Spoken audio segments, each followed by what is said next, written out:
Welcome to this Manifesting Abundance video show. I am your show's host. My name is Kathryn Yarborough, and I'm delighted to be here with Ivy Tobin, and she's going to come on the show in just a minute. But I want to let you know just a little bit about my intention with doing the Manifesting Abundance video show. I'm interviewing people who are creating their lives in a way that is by design rather than by default, or on the journey of doing that, and just having conversations with folks about that and what they're doing with their work and sharing that with you. Those of us who are on a journey of manifesting and manifesting abundance, it's helpful to hear what other people are doing, what other regular people are doing. You know, my circle isn't a bunch of rich people who are out there being really big and huge, though that's okay if they are. A lot of people who are coming on the show are like normal people, like me and maybe like you, and we're doing that. We're putting ourselves out there and doing what we feel called to do. So I'm happy to be here, and I'm happy to be here with Ivy. So welcome, Ivy. Hello, Kathryn.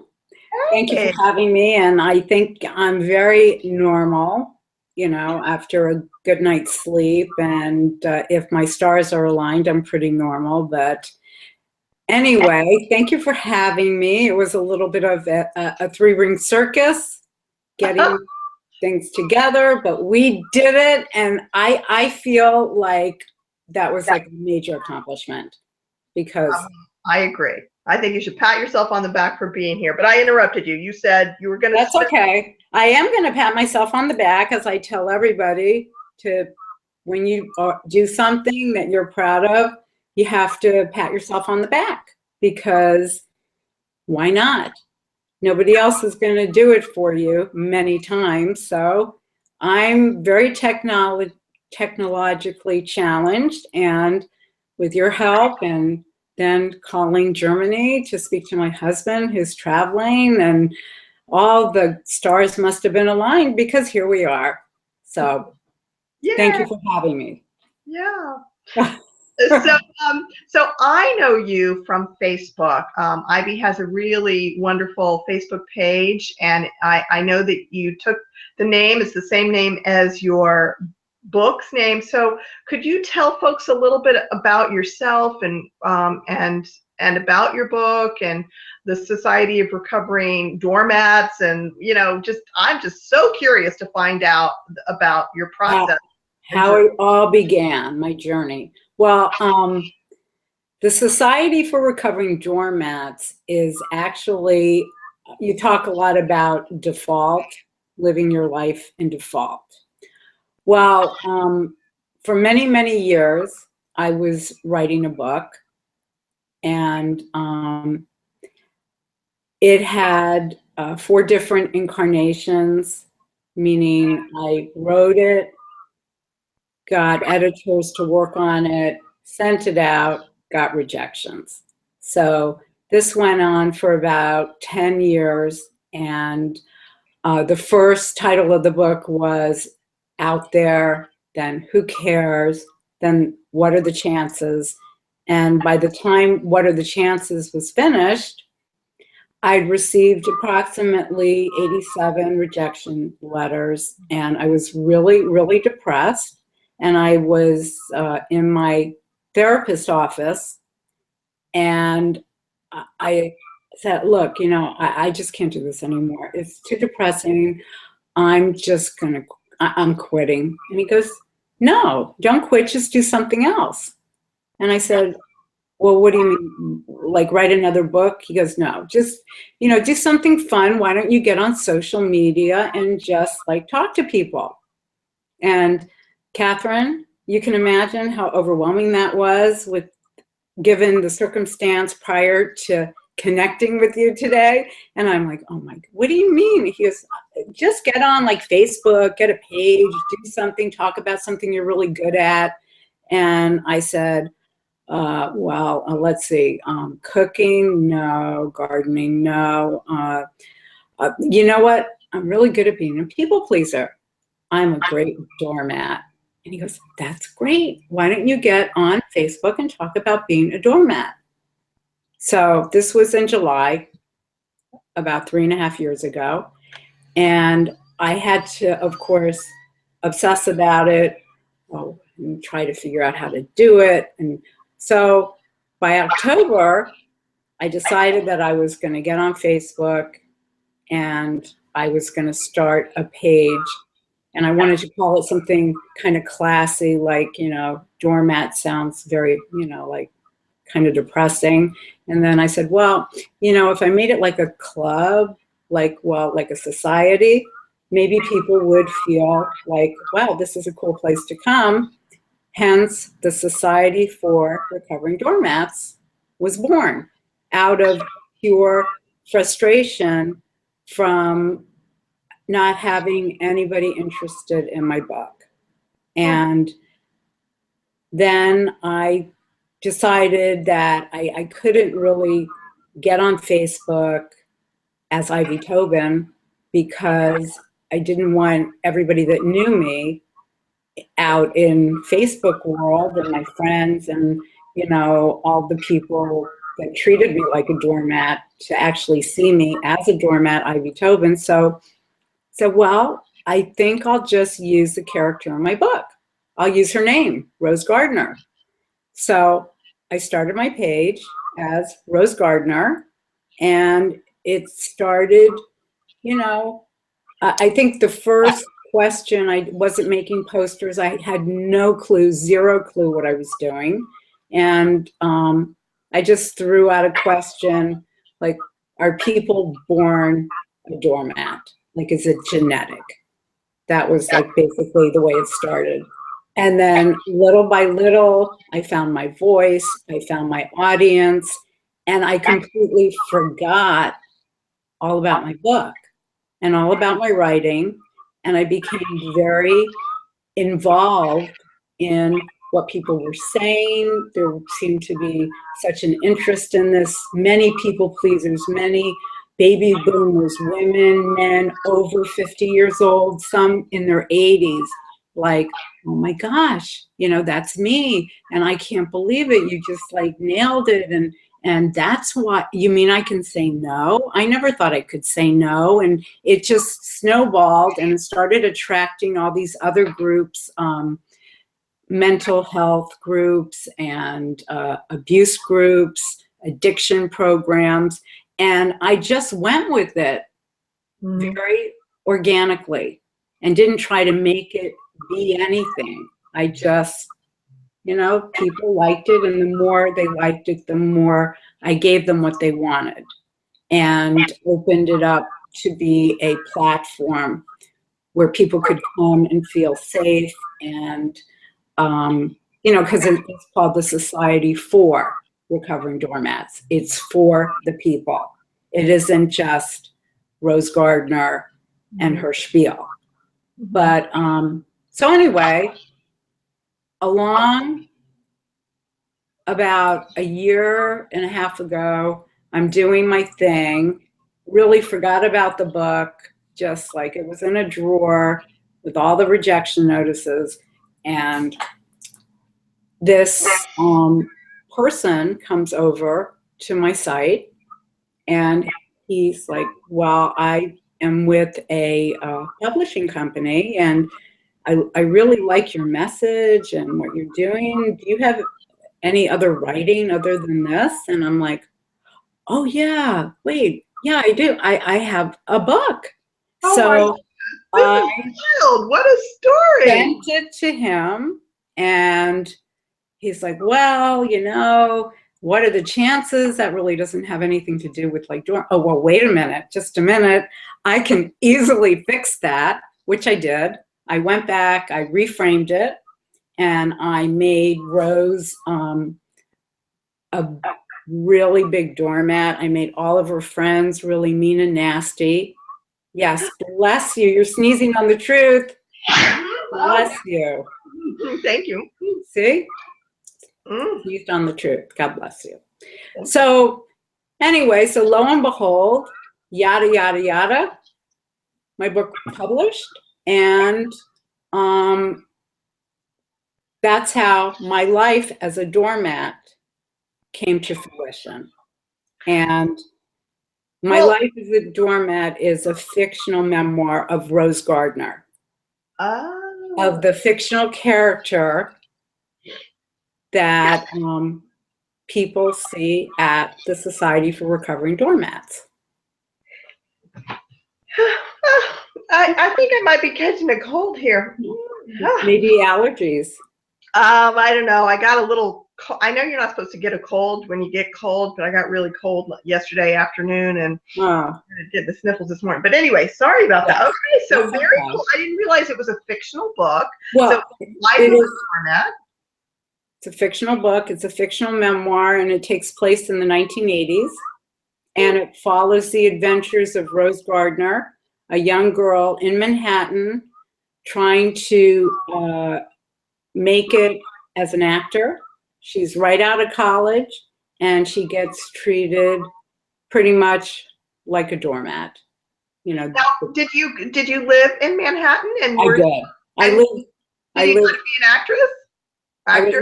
I was an actress for about 13 years in New York City. Very cool.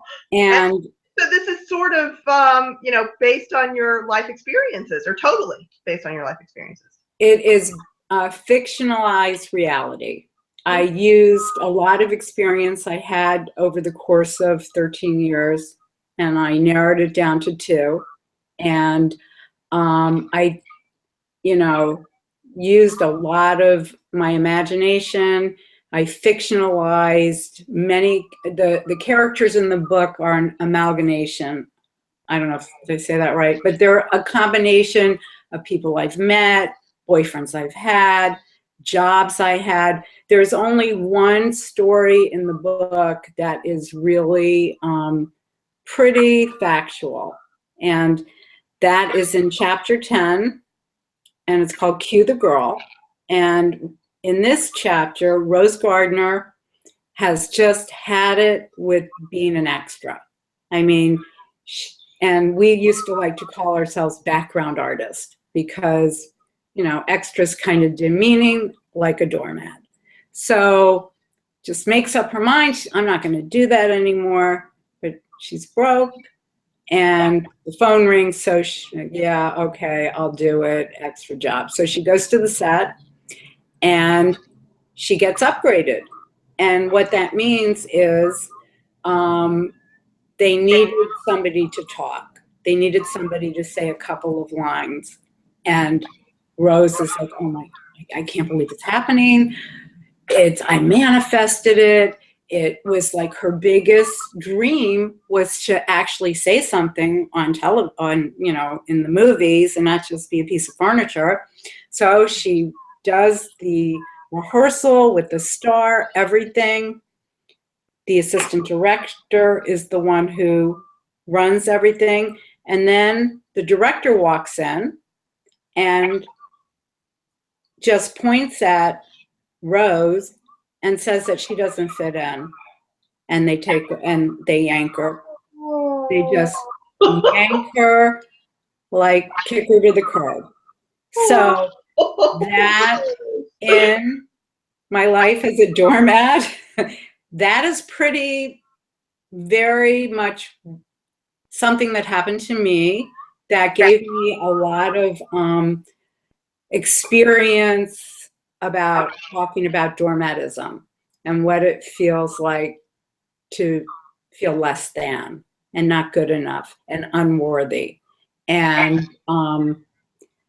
so I came to writing my page with a lot of experience. Well, so many exciting things. I mean, but I'm going to ask a few questions. So one question is, you know, in doing this, your page name on Facebook is the Society of Recovering Doormats. Do you feel like you have evolved over the years, and that, I mean, I'm sure, like with most things, the remnants of who we've been kind of are there often, but we evolve, we heal, we change, we develop ourselves. So do you feel like you are truly a recovering doormat? I feel like I am absolutely a recovering doormat, but people pleasing is an addiction, just like alcoholism, smoking, hoarding, gambling. People pleasing is an actual addiction, an approval addict. And for what reasons people become approval addicts, I'm not a psychiatrist. I've been to several, but myself, I'm not one, so I couldn't tell you. But I gravitated ever since I was a child. Since I'm 5 years old, I was acting and needed that applause and just wanted that approval. And yeah, that I think that in the past 3.5 years, by having the society and by doing a lot of soul searching and by doing some writing, that I, am a recovered doormat as much as a doormat can be recovered. Because no matter how recovered you are, there's always a chance for slippage.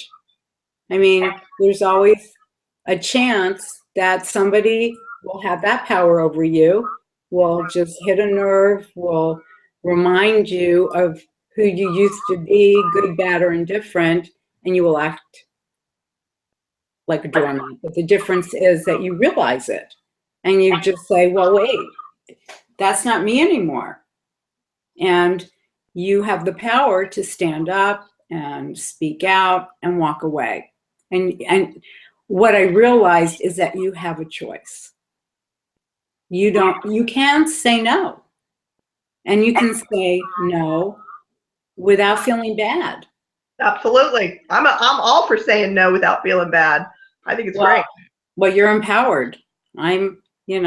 Look at your page is about abundance, and I'm helping doormats. Based on your experience on your page, it really resonates. Your message has resonated with a lot of people, and you've done it in such a heart open way about, just gathering people. I think that's very cool, Ivy. Well, I tried to inject humor into it because I think that my defense mechanism is humor.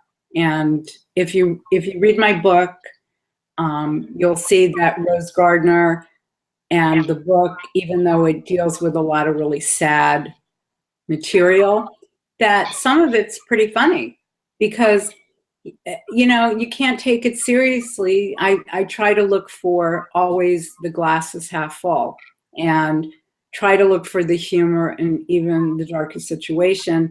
And I think that it translates into my page because people want to laugh. I mean, especially people who feel very bad about themselves or not good enough or have been in situations where they just feel not worthy. And they know, it's a very serious subject, people-pleasing addiction. We know that. So, I don't really feel I need to be heavy-handed about it. I think I have to make it as light as possible. And it's like, a spoonful of sugar makes the medicine go down. Yes, that is so true.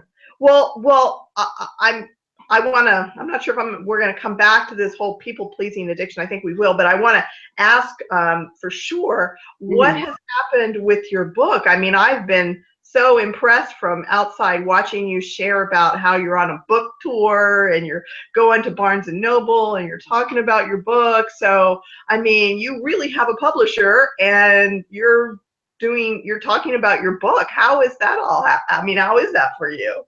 Well, it's very exciting. And I think with each book signing, I've definitely grown. And the ultimate, bucket list moment and icing on the cake was my book signing in Manhattan. And a lot of my fellow University of Miami alumni came. And it was just, a really feel-good moment. I was on a podium. They couldn't have been nicer, more accommodating. I mean, all the people at every Barnes and Nobles I've been to have been wonderful. I mean, they're just phenomenal people that work at these bookstores, and it makes me sad that bookstores are, you know, slowly dying off.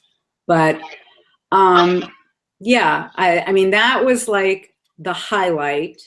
And then I have one more book signing that I'm doing in Asheville, North Carolina on October 15th. And I'm very much looking forward to that. I have quite a few visitors from that area. And I think that after that, I'm gonna, you know, pretty much stop touring and focus on my second book, which I'm writing now, which is a sequel to My Life as a Doormat. It's Rose Gardner 10 Years Later. And it's a bit of a darker book, deals more with mother-daughter relationships, and, you know, but it's still funny. I mean, hopefully it will be funny. Doing my best.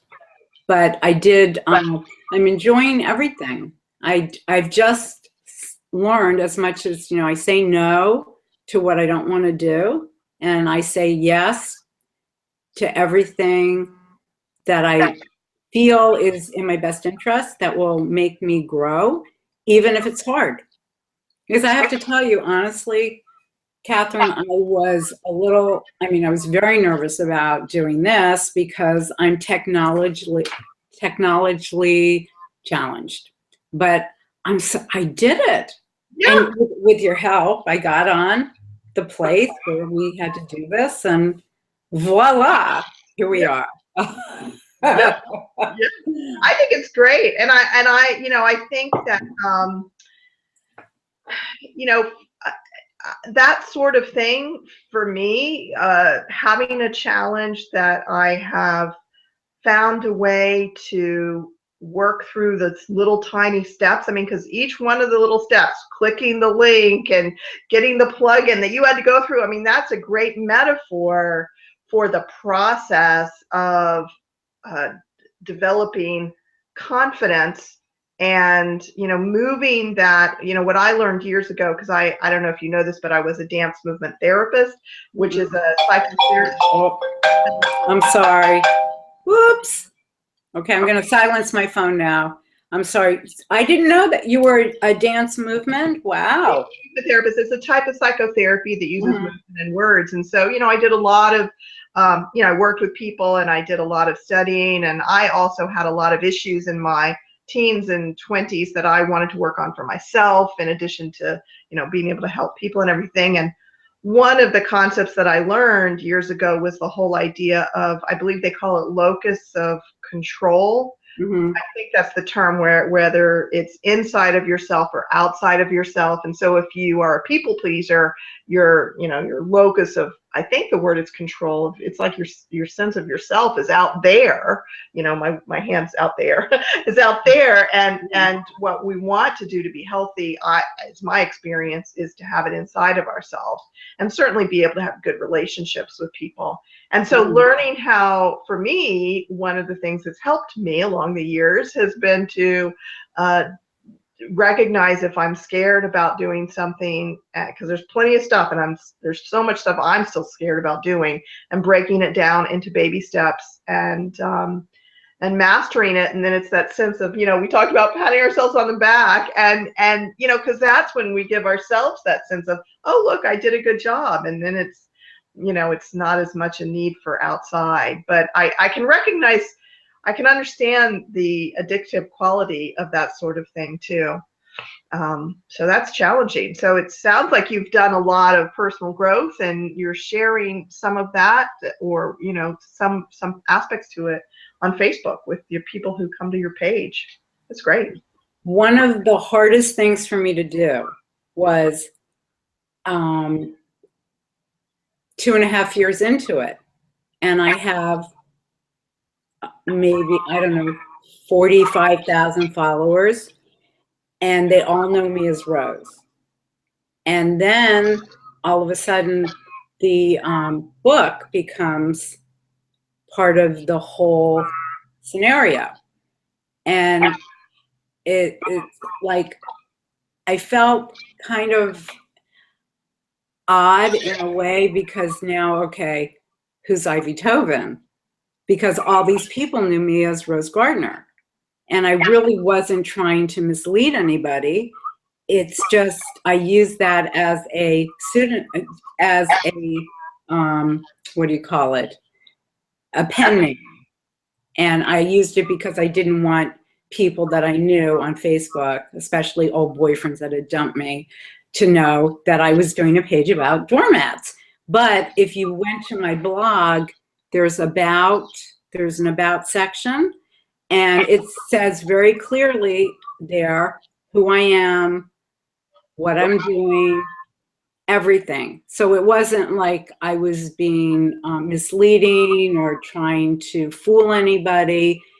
But at a certain point, after the book was published, I have slowly been coming out and telling people that I am a recovering doormat, but I have a background in acting and writing, and now in being a thought leader, and I love being helpful if I can, in addition. So it was kind of a strange turn of events, how everything just fell where, I mean, I really feel that right now, at this moment, this is what I'm supposed to be doing.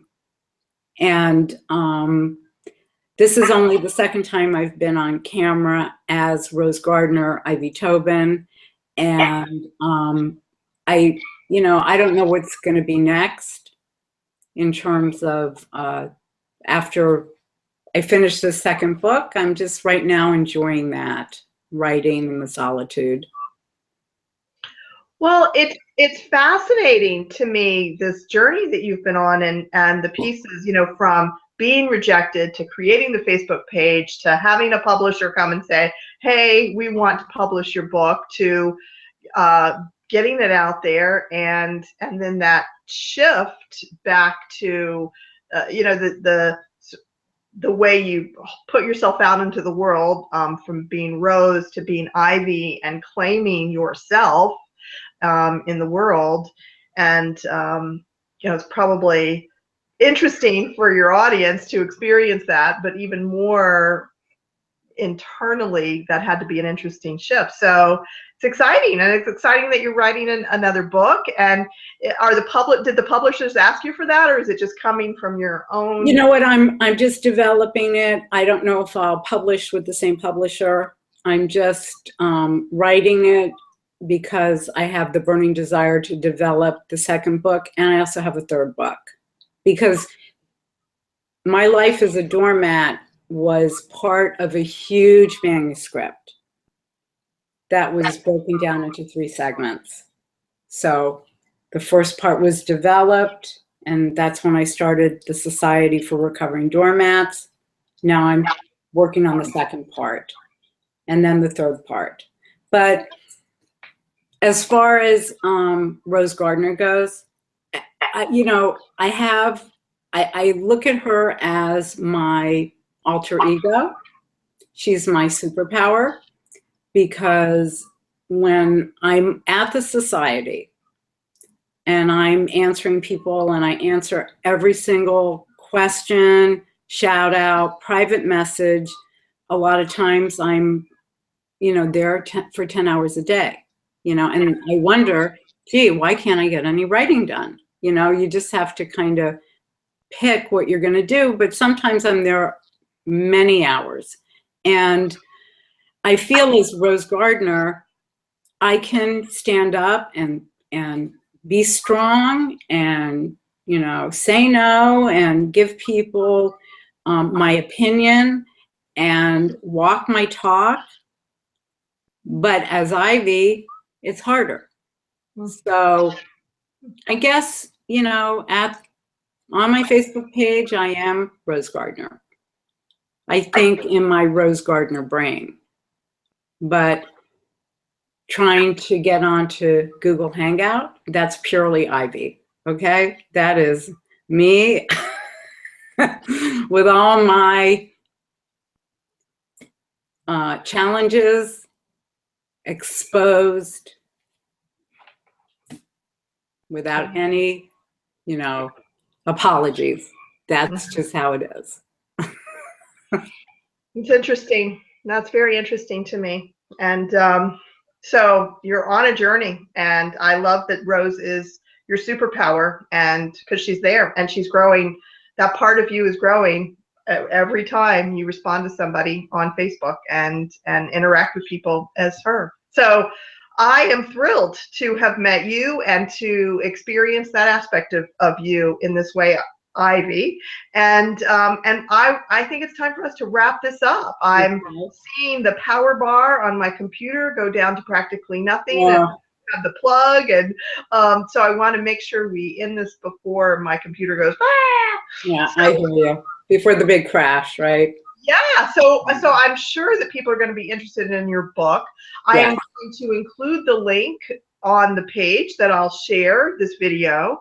Okay. And I assume people can get it at Amazon. Well, if you live in the United States, you can order it from the societyforrecoveringdoormats.com.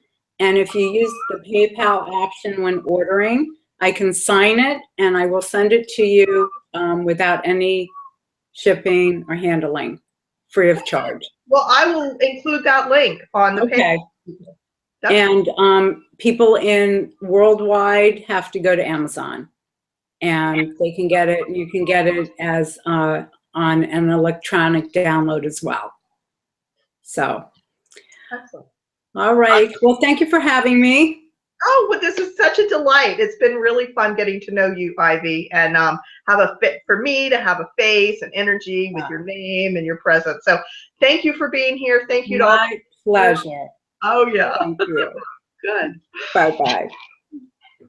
So thank you to everyone, and I will be back, I believe, next week. I'm going to be interviewing my wonderful friend and colleague, Cassandra Herbert. And so I'm looking forward to that. Namaste, everyone.